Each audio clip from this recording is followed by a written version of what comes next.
Rinso, R-I-N-S-O, Soapy Rich Rinso presents Boston Blackie, starring Chester Morris.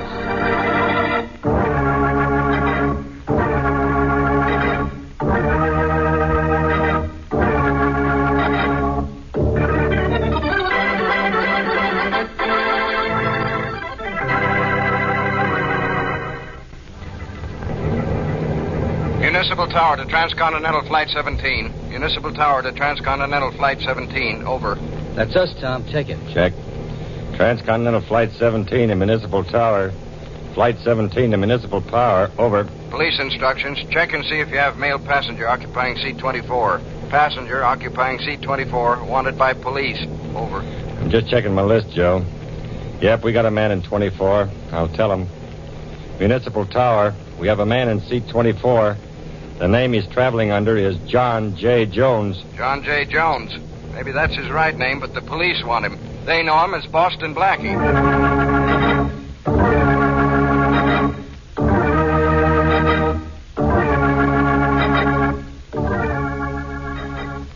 Maybe you've met Boston Blackie before on your local movie screen. In case some of you haven't, I think you'll soon be fast friends of his. And maybe you've already tried new Soapy Rich Rinso, too. In which case, you don't need me to tell you how good it is. But if you aren't using Rinso now, I can't think of a better time for you to start. Now when summer is here, you certainly don't want to spend hours on wash day scrubbing and boiling clothes. Well, just keep in mind that Rinso gets out the dirt without hard scrubbing or boiling. A short soaking in Rinso's lively suds, a few quick finger rubs, and you'll be ready to hang out a Rinso white wash. Try this on your clothesline and see if you don't start whistling while you wash. And now, meet Boston Blackie. Outside the law is no strange territory to Blackie, but never does he stray for personal reward, although the police, and notably Inspector Faraday, find no solace in his motives and only bewilderment in his ability to remain out of their reach. Meet Chester Morris as Boston Blackie, enemy to those who make him an enemy, friend to those who have no friend.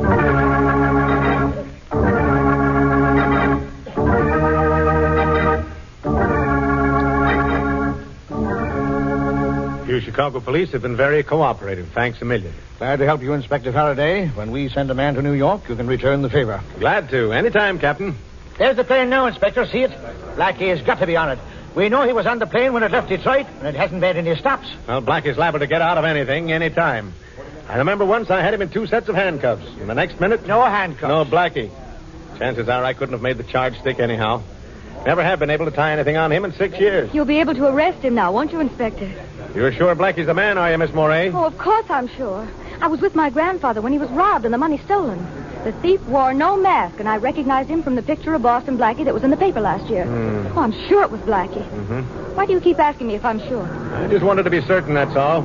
I've been waiting to get a witness to make a positive identification for a long time. Oh, here comes the plane now. Do you think he'll have the money with him? I can't wait until I get my hands on it. There's lots of money in this world, Miss Moray. What I can't wait to get my hands on is Boston Blackie.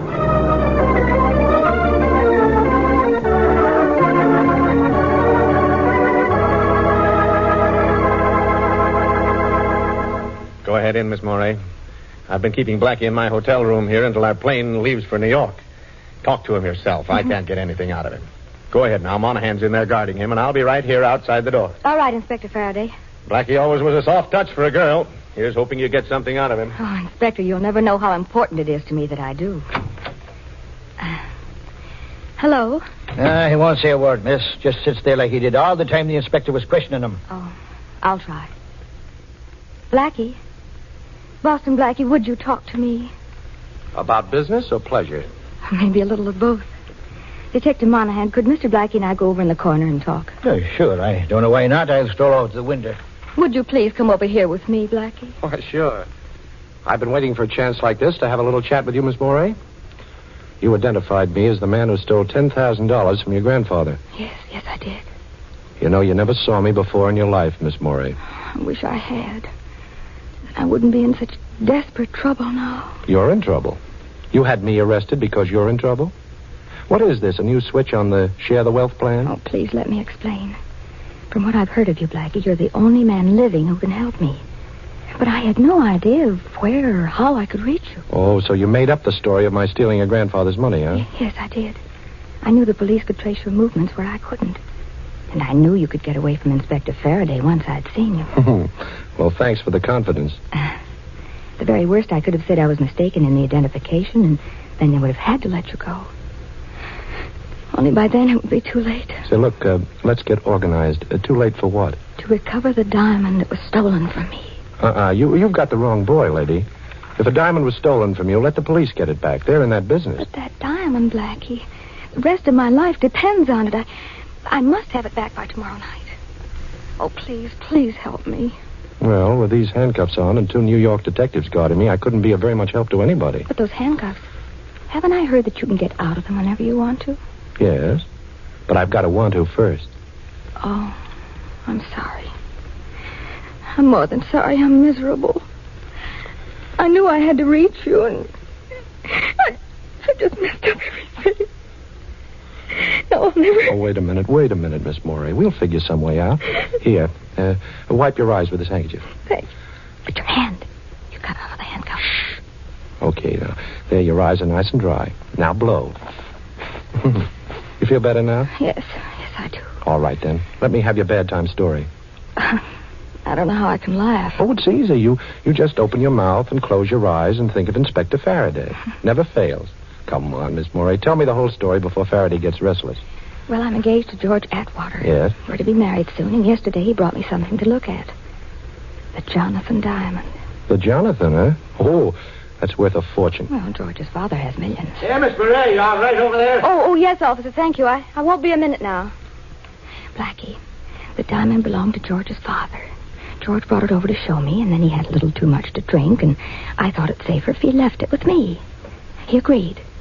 And sometime during the night, it must have been stolen from my apartment. I get it. If you don't produce the diamond, it'll be a mess. The police don't know anything about the diamond? No. That's why I made up the story about my grandfather and the stolen money. Well, when do you have to produce the Jonathan, Miss Morey? Tomorrow night. George gets back from a trip then. He'll want it, and... Oh, Blackie. Tomorrow night? Well, it doesn't give me much time to work, but I'll try. Call the detective over here. All right, but why? Shh, don't ask questions. Just get him over. All right. Officer, would you come over here a minute, please? Sure, Miss Fletcher. Well, did he tell you anything? No, but I've got something to tell you, Monahan. Indeed, and what's that? This. You shouldn't have done that, Blackie. You shouldn't have hit the officer. You sure would have disappointed me if you hadn't said that. Now, listen. I'm going out the window and down the fire escape. As soon as I get moving, you scream for Faraday. Tell him what happened, that I socked Monahan and put the handcuffs on you. Here, I'd better do that now. Faraday's got the key. He'll open them later. There. Now, remember, you finally worked this handkerchief from around your mouth and screamed. Have you got that? Yes. Oh, Blackie, please remember that getting back that diamond means my marriage and my whole life's happiness. Okay. Well, I'm going to New York, and I'll do my best. If I get back the diamond, you get married. You know, I wouldn't be surprised if instead of Boston Blackie, from now on I'm known as Chicago Cupid.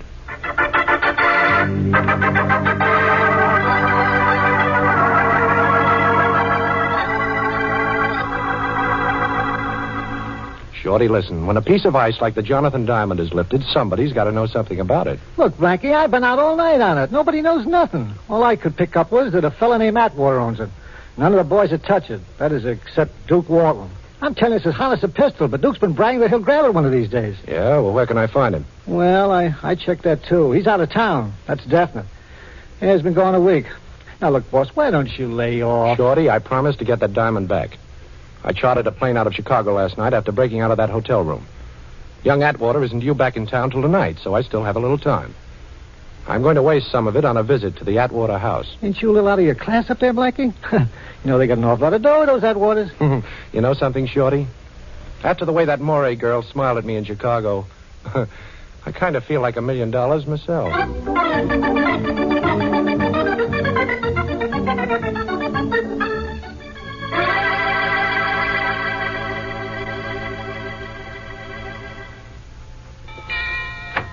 Yes, sir? I'd like to see Mr. Atwater. Who shall I say is calling, please? Mr. Jones, Mr. John J. Jones. Mr. Atwater doesn't know me, but you can say it's about his son. About Mr. George Atwater, Jr.? That's right. He's in, sir. Would you like to see him? George is in? Well, I certainly would like to see him. When did he get back? A little while ago, sir. He returned earlier than we expected. Come this way. He's in the library, right here. Shall I announce you? No, thanks. I'll go right in. Very good, sir. Hello there. Mr. Atwater? Yes, I'm George Atwater. Who are you? Oh, my name is Jones, Mr. Atwater. John J. Jones. I'm a friend of your fiancée's. Oh, a friend of Lee? That's right. And if you don't mind, I'd like to ask you a question. Sure, go ahead. Well, the night before last, when you left Miss Moray, you were a little, Oh, what do you mean a little? I was a lot. Well, I don't mean to be personal, but did you stop off anywhere on your way home? No, I got a cab and came right home. Mr. Atwater, where do you usually keep the Jonathan Diamond? I don't know what you're driving at, Mr. Jones, but, well, we keep it here in the library, in this wall safe. Only it's not here now. Would you open the safe for me, please? Well, now, Mr. Jones, you're a perfect stranger to me, even though you are a friend of Miss Moray's. Well, you could hardly expect... Oh. So, this is a holdup. I'm sorry I had to pull this gun on you, Mr. Atwater, but I want to see that safe. You don't mind if I lock the library door, do you? I do mind, but I don't suppose that matters. Not a bit. There we are. So the Jonathan was kept in the safe, huh? The combination, Mr. Atwater, and keep your hands where I can see them. Sorry, Mr. Jones. I seem to have forgotten the combination. Well, I haven't time to make you remember it. Oh, the safe doesn't look too tough. Come over here where I can watch you while I go to work on it. All right. There's nothing inside the safe, but go ahead and open Quiet. Take that watch off your wrist and put it in your pocket. It's making too much noise. I can't hear the tumblers drop. Come on, take it off. All right. I think I've got the first number. Now for the second one. This box of yours is pretty simple, Mr. Atwater. In fact, it's about the most unsafe safe I ever saw. There, that's the second number, all right? Do you want to be a good boy and tell me the last number? No? Okay, be a bad boy and watch me find it out for myself. There. Now, that ought to do it. I'll try the handle now. Well, made it. My compliments. Save them. Let's take a look in this jewelry box. Oh, so the Jonathan Diamond wasn't in the safe, huh? Well, what's this, then? That's the Jonathan, all right. I meant to leave it at Miss Moray's apartment, but I changed my mind. Open this door! Open it up! Open the door, Mr. Atwater! We're the police. Open up! Faraday, he must have had Shorty watched and trail me here. You don't mind if I close this safe door, do you, Mr. Jones? I want you to be caught with that diamond still in your hand. Well, this seems to be my day for unexpected visitors. Now, keep away from that door, Atwater. You don't scare me. I'm going to open it. I'm coming. I'm going. You'll have to hurry. He's going through the window. Quick. He's got the Jonathan Diamond. He must still be in the garden. I've got 2 men out there. Maybe I can spot him from here. Come on, Monahan. Blackie, stop! Shoot, we've got him. And he's got the Jonathan Diamond. At last, Boston Blackie caught red-handed.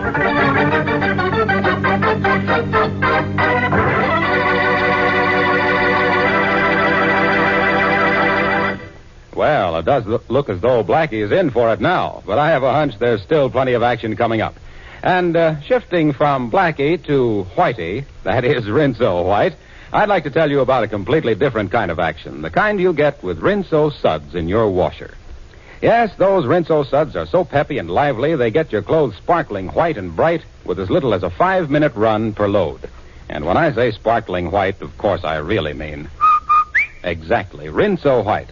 And there's no better way than that whistle to describe the special kind of white Rinso gets your clothes. That's because Rinso gets out more dirt. Simple, isn't it? No wonder Rinso is the only soap recommended by the makers of 33 leading washers.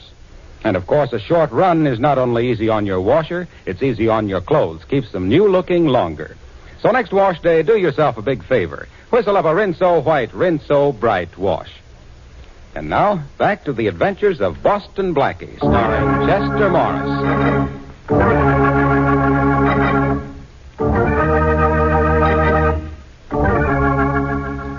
How do you like ourselves, Blackie? Air conditioning between the bars and everything. Comfortable enough for you? Oh, sure, this one's wonderful. I wish you'd try sleeping on that mattress they have in here. I gave up in the middle of the night and slept on the stone floor. It was softer. Oh, come on, Faraday. How about a couple of pillows? Oh, poor Blackie. Too bad I didn't hear you. I've suddenly gotten very deaf. Isn't that terrible? You've suddenly gotten very deaf, and you've always been very dumb. Oh, very funny, Blackie. Yes, I know. New gag writer. Last one have to go back to kindergarten? Yes, and he told me how much all the other children miss you since you stopped going, Faraday. Blackie, we had to grab you on that Morey girl's charge. All right, so you grabbed me. A $10,000 stick-up, Blackie. That isn't important now. We'll talk about that later. But where's the Jonathan diamond? Jonathan Diamond? What's that? Listen, Blackie, you've had that diamond in your hand. Now you had it when we broke in. Atwater saw it there. Where is it now? Now, you listen, Faraday. You've got to get me out of here in a couple of hours. You haven't a thing to hold me on. No, breaking into the Atwater house. I broke out of the house, not into it. Now, see if that's a crime, Inspector. You opened the safe in the library and you stole the Jonathan diamond. How about that? You sure I did? Does that safe look forced? Did you find the diamond on me? No to all those things. But we've got George Atwater as a witness. A witness to what? I was calling on him at the suggestion of a mutual friend, Inspector. We were having a chat when somebody started to pound on the door. I got scared and jumped through the window. You know, things like that happen, Inspector. People get scared and they jump. Blackie, I'm telling you this man to man, we've got a case against you. Atwater's word against yours that you robbed his safe. And slugging Monahan in Chicago. The Morey girl's testimony that you robbed a grandfather. That'll add up to 10 years at least. Go ahead, Inspector. All right, I'll be honest, Blackie. Young Atwater screaming about his diamond. Says you had it 1 minute, and we grabbed you the next minute, so it can't be missing. Only it is. All right, you tell us where you hid it, and I'll get him to drop all charges. I'll even talk to the Morey girl to get her to go easy if you return her dough. Now, how's that? I don't know. Oh, you must have it stashed somewhere. Give me your word of honor to deliver it back to me today, and I'll let you out. Your word's always been good with me, Blackie. Now, come on. Don't you want to get out of jail? Well, I don't know now, Faraday. It's kind of a nice jail. You know, air conditioning between the bars. Blackie, be a good guy. Okay, Faraday. As a favor to you, I'll come out. And you'll have your diamond back 2 hours after I leave here. But I'm not to be bothered during that time by the cops. You understand? Bothered? You'll be protected. And thanks a million, Blackie. That's all right, Faraday. I'll get plenty of satisfaction every time I remember you begging me to get out of jail.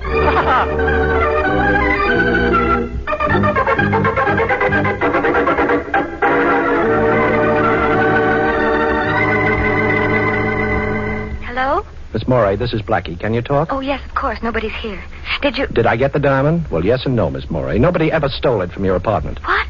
Atwater says he took it with him when he left you the other night. But that's impossible. He didn't. I know he didn't. I even looked at it after he left. Well, Miss Morey, will you meet me by the shrubbery alongside the library window of the Atwater house in exactly a half an hour? Well, all right, but what are we going to do? We're going to rob a safe, Miss Morey, with police protection.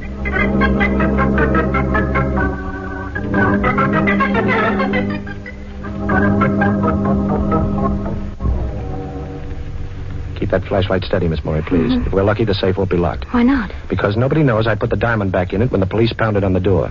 And it was only slammed shut by young Atwater. Well, here it is. There, you see? It was open. And here's the box that holds the Jonathan diamond. Put your flashlight on it. We'll take a quick look. All right, there. But, the box is empty. Uh-oh. Atwater must have seen me put it back and grabbed it. But why is he telling the police that I have it? And see that I'm not disturbed. Quick, that's Atwater now. Put out that flash and get back of these babes. Hurry. All right.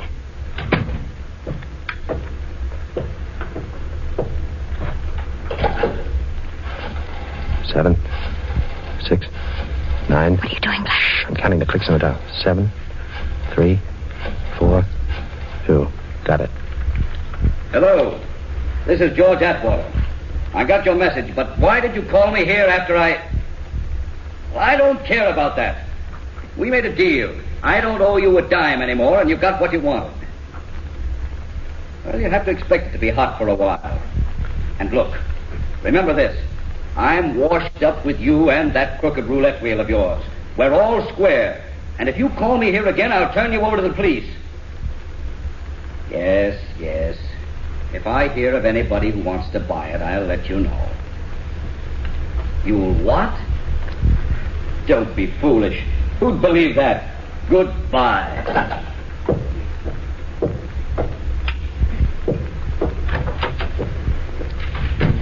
I think I understand everything now, Miss Morey, but I've got to find the man Atwater just called. How can you? He didn't mention any names. No, but I counted the clicks as he was dialing that number.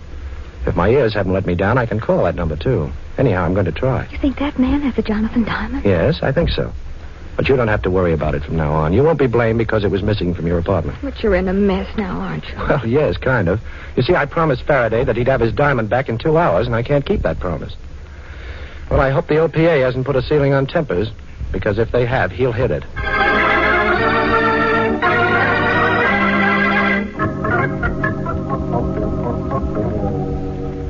Hello? Police headquarters. Inspector Faraday, please. Just a minute. Faraday speaking. This is Blackie, Faraday. Your time's up, Blackie. Have you got the Jonathan diamond? Well, no, Inspector, I haven't. You're stalling. Now, Blackie, you've crossed me for the last time. I'm going to have a dragnet out that'll have you down here before you know it, and you're going to stay in jail this time. Yeah, but, Inspector, listen, He wouldn't listen, Shorty. I've got to work extra fast now.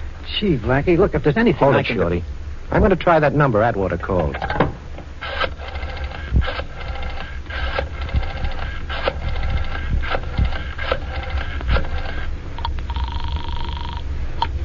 Hello? Hello, Atwater told me to call you. Yeah?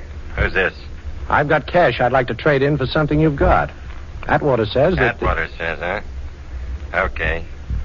I'm in an old house, 632 West 100th Street. First door on the right as you come in. Get here fast and we'll talk business. Okay, bye. Worked, eh, Blackie? I don't know. It was a little too easy. Come on, Shorty. We're going up there to get Faraday his diamond. Unless his dragnet gets me first.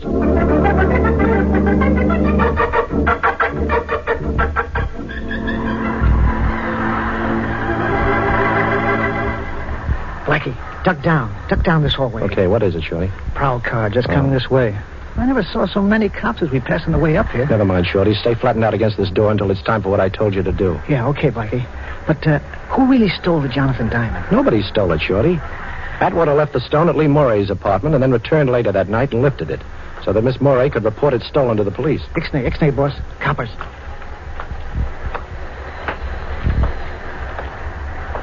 Okay, now. Look, boss, why did Atwater want the Dane reported? So he wouldn't be involved. This guy I called up, the one who lives in this building, has something on Atwater and wanted the diamond as his price for clamming up. Atwater had to get it for him, see? Oh, yeah, I get it. He stashed it in his own safe until he could reach this guy and turn it over to him. Only you opened the safe before he could do it. And he had to figure out a new story, huh, boss? Sure. All he had to tell the cops then is that he was afraid that Jonathan wouldn't be safe at the girl's apartment and that he went back in to get it. Oh. I thought it was pretty cute when I put the diamond back in the safe. But Atwater must have seen me. Well, wish me luck, Shorty. And don't forget what I told you to do. Yeah. Okay, boss. Quick. Come on, it's okay now. So long.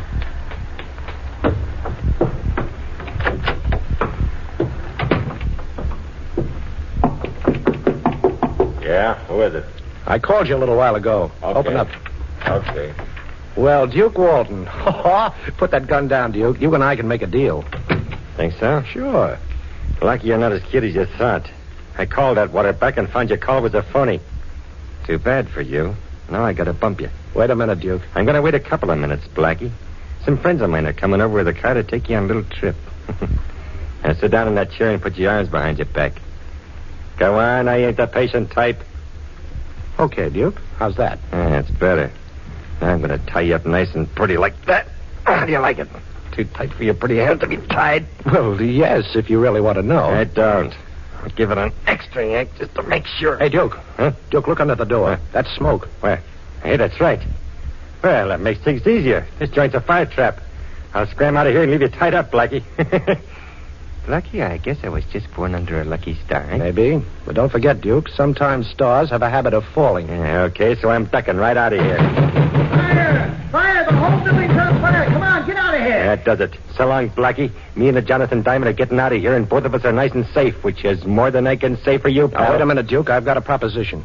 Sure, but I got a date. No use trying to bust them ropes, boy. Maybe the fire will bring them through for you, huh? Hey, you did it. How'd you get out of them ropes? Never mind, ain't gonna do you any good. Oh, yes, it is, Duke. This place is on fire. Go on, try and get out. I don't have to try, I'm getting. Take a look at the door, Duke. It's locked. Sure, it's locked, and I'm gonna open it right now. Hey, where'd the key go to? I've got it, Duke, right here. I locked the door and removed the key when I had my back to the door after you got the drop on me. Come on, give it to me. We'll both be burned to death. Sure, Duke. Here it is. Catch. Hey, don't throw it like... Hey, where'd it go? I gotta get it. Sure, you're gonna get it, but good. You missed me, sucker. I'll sucker you. I'll get you for this Blackie if it's a take a minute. Oh, hey, you're breaking my wrist. Drop that gun. Okay. Now, where's the diamond? Never mind the diamond, Blackie. The fire will both be trapped. Well, there's no fire, sucker. Huh? My pal Shorty burned some papers in the hall and pounded on the door. But you- Now, give her that diamond. You must have it on you. When you thought there was a fire, you'd have never left without it. I ain't got it, Blackie. When I found your phone call was a phony, I give it to a guy to hold for You're me. lying, Duke. I'm going to search you. Now, turn around with your back to me and keep your hands in the air. Yeah, okay, but I tell you, I ain't got it on me. Well, we'll see. It's not here. Not here. It's not here. It's me, boss. Everything all right? Okay, Shorty, I'll let you in. Wait till I pick up the key. Now, don't move, you. Well, it worked, huh, boss? Yeah, it worked, but do you recognize this guy, Shorty? Yeah, sure. That's Duke Walton, the guy I was telling you about. It was bragg he'd have the Jonathan Diamond. Well, he hasn't got it. I've searched him. He's clean, Shorty. He's holding out, the dirty heel. Yes, the dirty... Heel. Heel, huh? You know, Shorty, I think I've got something there. It's the one place I didn't look. Take off your shoes, Duke. Come on, take them off. You win, Blackie. The ice is in my right shoe. There's a slide in the heel. The diamond's inside. Now, that's being very sensible, Duke. I'll just take the diamond out of that slot it's in and at the same time pull myself and Inspector Faraday out of a great big hole.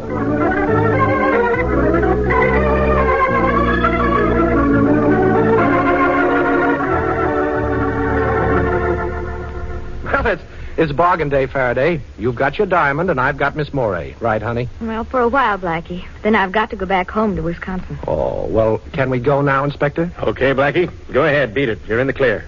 Only remember this. You make one slip, Blackie, and as sure as my name is Faraday, I'll be on your neck. You'll be on my neck, huh? Okay, Inspector, but before Miss Morey leaves for Wisconsin, I hope I'll have her there for a little while first.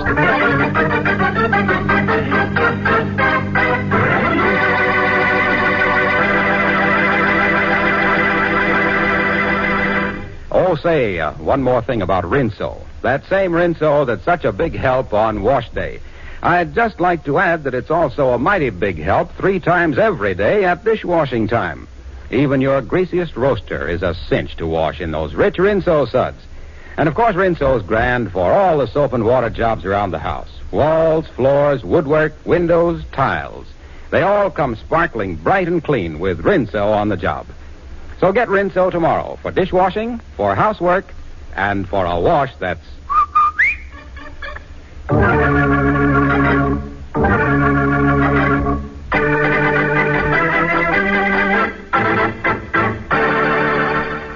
And now a glimpse at next week's adventure of Boston Blackie. I won't do it, I tell you. I can't do it. Mr. Manletter, it's the only way your business can be saved. I don't care about that.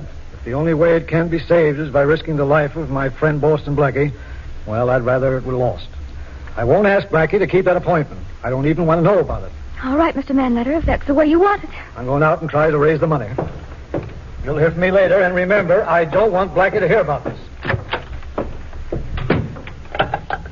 Hello, Mary. Get me Boston Blackie.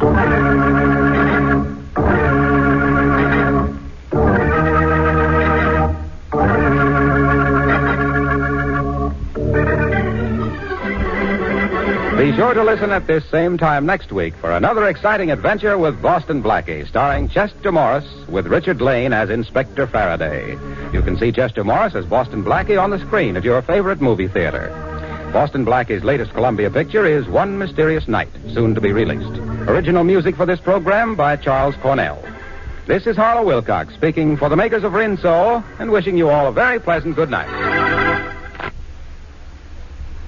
And don't forget, tomorrow, when you ask your grocer for the new Rinso, buy a cake of Lifebuoy at the same time. Lifebuoy's rich, purifying lather goes right after dirt and perspiration, leaves you feeling extra clean. So use Lifebuoy daily in your bath or shower. Remember, it's the only soap specially made to stop...